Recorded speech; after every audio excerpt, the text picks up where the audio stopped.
Assalomu alaykum hurmatli obunachilar, Zar kuzatib borayotganlar. Bugungi obzorimizda Mirzo Ulug'bek rayon sentral uchastkasida joylashgan 7,5 sotix yer uchastkasiga ega bo'lgan uy-joy. Binoning umumiy kvadraturasi 800 kvadratni tashkil qiladi. Xonalarning soni 6 ta, 3 ta qavatdan iborat bo'lgan bino ko'tarilgan. Podon 1 va 2 qavat. Hovli tarafdan shunaqa chiroyli fasad ko'rinishiga ega. Hovliga kirganimizda o'ng taraf va chap tarafimizda zeleniy zonalari bor. Demak, hovliga kirish uchun alohida eshik va alohida avtomat darvoza o'rnatilgan. Navesi tagida ikkita katta mashina sig'adiganlik joy ajratilgan. Hovli qismida yozgi oshxona va hovli qismi uchun hojatxona joylashgan. Demak, o'ng tarafimizda navesi tagida yozgi oshxona bor, barbekyu zonasi bor, ikkita qozon o'choq, gazli plita va rakvina o'rnatilgan. Bu joyda hovli qismi uchun hojatxona. Demak, bu joyda kotel o'rnatilgan, do'konturli kotel. Do'konturli kotel nima uchun ishlaydi? Bu kichkina kotel deydigan bo'lsanglar, mana ko'rsatayotgan joyimda yozgi oshxonani pol qismida to'pli pol qilingan hamda issiq suvga ishlab beradi. Mana bu joyda yana terrasa qismi bor. Yaqinlashtirib ko'rsatyapman. Bu joyda va buni tepasida. Bu joyda ham to'pli pollari bor. Shu do'konturli kotel shular uchun ishlab beradi. Hovli qismida vodopad joylashgan, sharshara, mana shunaqa ko'rinishda. Demak, yaxshi sifatli daraxtlar va ko'chatlar ekib qo'yilgan. Orqa hovli ham bor. Orqa hovlida spa zonasi joylashgan. Demak, kattagina basseyn. Buni oldida turk hammomi. Hozir video davomida bu joylari ham kirib, sizlarga to'liqroq ma'lumot berib o'tishga harakat qilamiz. Demak, eng elitni mahallada joylashgan sentral uchastkada Mirzo Ulug'bek rayonida 7,5 sotix yer uchastkasiga ega bo'lgan uy-joy.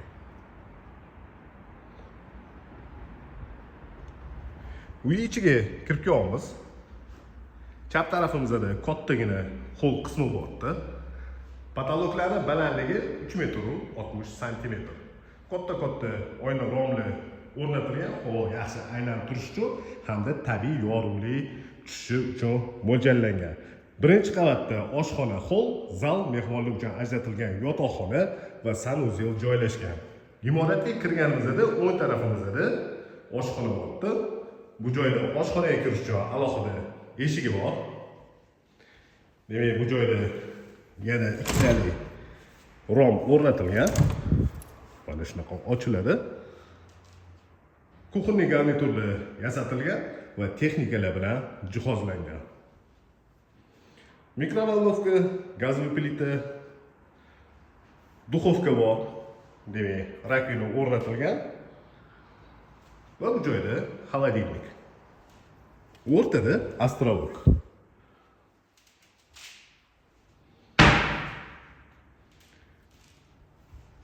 Bu joyda oshxona qismida joylashgan ikkinchi eshik joylashgan. Konditsionerlar bilan jihozlangan har bitta xonada Midea brendiga tegishli bo'lgan konditsionerlar bilan jihozlangan. Damaqon o'rnatilgan kameralari bor. Demak, chap tarafimizda zal bor, kattagina zal. Zalning razmeri uzunasiga va eniga 7 metrdan 49 kvadrat metr maydonni o'z ichiga olgan kattagina zal. Chiroyli qandillar bilan bezatib qo'yilgan. Sifatli qurilish mollaridan foydalanib, qattiq nazorat ostida qurilgan, avtorskiy proyekt asosida qurilgan yaxshi uylardan bittasini video obzorini qilib beryapmiz. Qurilish jarayonida ishlatilgan qurilish mollarining sifatini bilmoqchi bo'ladigan bo'lsanglar, bu jihatlari ham hisobga olingan, sizlarga taqdim etiladi. Demak, mehmonlar uchun ajratilgan yotoqxonaning ichiga kirib kelamiz. Bu yotoqxonaning razmeri uzunasiga 6 metr va eniga 4 metrda tashkil qiladi. Shu xonaga tegishli bo'lgan alohida sanuzel va garderop uchun mo'ljallangan joylari bor. Bu joyda shkaf polkada yasatilgan garderobni mana shunaqa holatda. Bu joyda bo'ladigan bo'lsa, shu xonaga tegishli bo'lgan sanuzel joylashgan.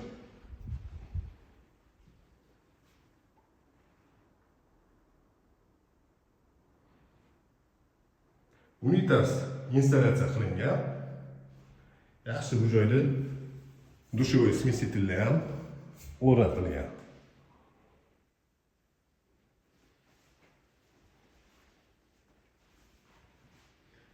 Demak, 6 ga 4 xona bo'ldi. Har bitta xonada termo regulyatori bor. O'zingizlar xohlagan temperaturani belgilab qo'yasizlar. Har bitta qavatda alohida elektroshitlar yig'ilgan bir-biriga nagruska tushmaydi. Bu joyda birinchi qavatda joylashgan umumiy sanuzel. Unitaz, bide va ikkita rakvina joylashgan.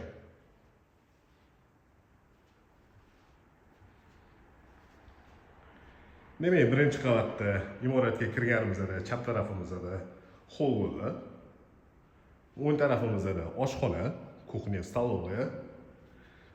Birinchi qavat uchun umumiy sanuzel, uni oldida mehmonlar uchun ajratilgan yotoqxona, alohida garderob va sanuzel bilan va chap tarafimizda 49 kvadratlik kattagina zal.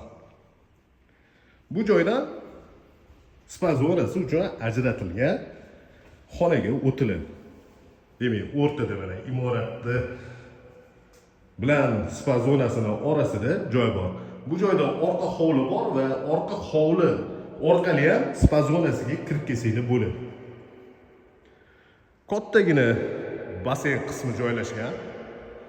Demak, basen uchun ajratilgan kvadratura uzunasiga 9 metr va eniga 4 metr. Chuqurligi 1 metr 70 santimetrni tashkil qiladi. Patologlariga ham ahamiyat beradigan bo'lsangiz, juda ham chiroyli chiqqan. Tabiiy yorilish uchun, havo aylanish uchun mana bu joyda ko'rayotganingizdek oyna romni o'rnatilgan. Bundan tashqari mo'shni vitishkalar 3 ta donasi o'rnatilgan. Yaqinlashtirib ko'rsatish mumkin. Mana shunaqa vitishkalar. Ya'ni suvdan chiqayotgan parli, nam havo bu joyda saqlanib qolmaydi. Turk hammomining ko'rinishi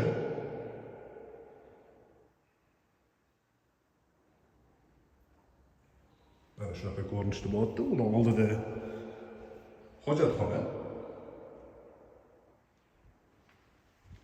va turk hammomining chap tarafida dushovoy.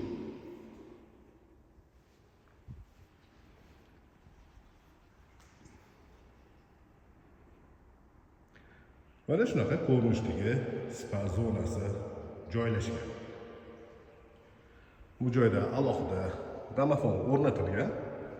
Mabodo mehmoniylar keladigan bo'lsa, chaqirgan mehmoniylar bemalol shu domofon orqali uyga kirgizsanglar bo'ladi. Endi ikkinchi qavatga ko'tarilamiz.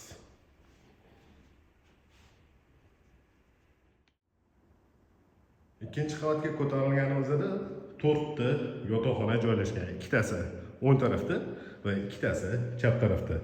Bu koridor bo'ylab o'tganimizda balkon qismiga chiqiladi. Balkon qismi terrasa bilan qo'shilgan. Ikkinchi qavatga ko'tarilganda o'ng tarafdagi birinchi xonaga kirib kelamiz. Yotoqxonalarning razmeri bir xil.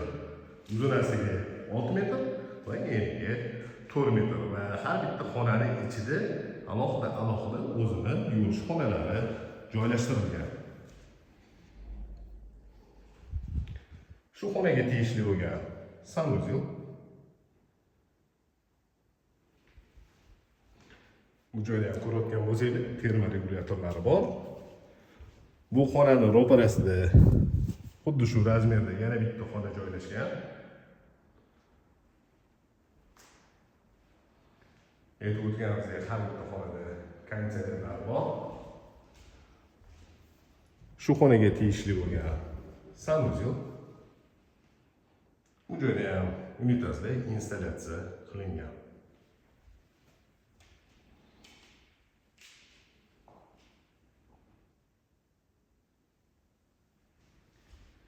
Demak, ikkinchi qavatga ko'tarilganda o'ng tarafdagi ikkita yotoqxonani ko'rdik. Chap tarafdagi xonalarga kiramiz. Mana ko'rinishdagi yotoqxona.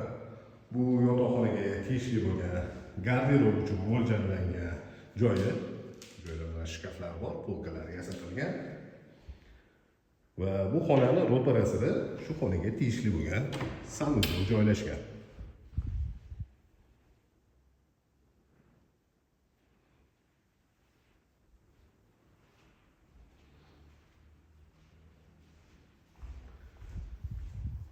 Ikkinchi qavatda joylashgan 4-yotoqxona. Razmeri 6x4. Bu xonadan terrasa qismiga chiqsa bo'ladi. Shu xonaga tegishli bo'lgan sanuzel.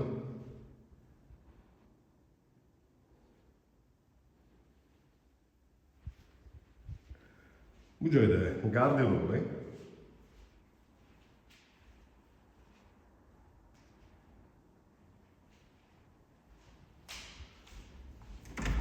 Va terrasa qismiga chiqamiz. Videoni boshida aytib o'tganimizdek, terrasa qismida to'pli pollari bor, trapli tashalgan. Terrasa qismidan hovlining ko'rinishi va bu joyda koridordan balkon qismiga chiqirish. Mana balkon bilan terrasa birlashtirilgan. Imoratda podval qismiga tushib keldik.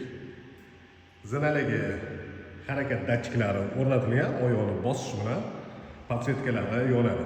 Zinani yoqib turadi. Podvalga tushganimizda o'ng tarafimizda mana ko'rib turganingizdek, katta bitta plashatka tayyor holatda. Demak, bu joyda antenna, internet, televizor antennalari o'rnatilgan. Xohlasanglar домашний kinoteatr sifatida foydalansanglar ham bo'ladi. Bu joyda rozetkalar hisobga olingan, полноценный oyna-romli o'rnatilgan.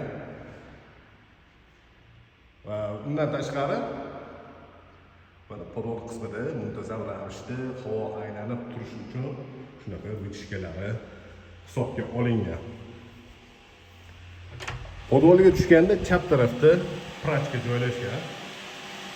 Bu joyda demak basseynning filtri, ikkita kir yuvish mashinasi Hoffman brendiga tegishli va uni oldida kichkina vannaga kir chayish uchun qator ketgan nasoslar 300 talik bo'ldi va napolni ikkita moshniy kotel o'rnatilgan.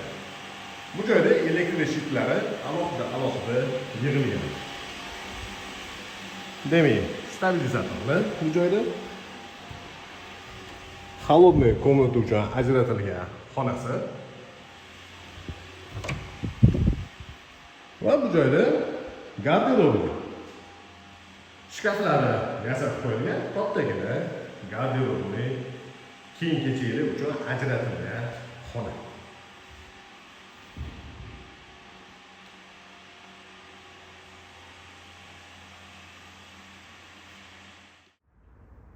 Bu ko'rsatgan uyimiz Mirzo Ulug'bek rayon sentral uchastkasida joylashgan 7,5 sotik yer uchastkasiga ega bo'lgan uy-joy. Binoning umumiy kvadraturasi 800 kvadrat. Xonalarning soni 6 ta bo'ldi. 3 ta qavatdan iborat bo'lgan bino ko'tarilgan. Podval 1 va 2 qavat.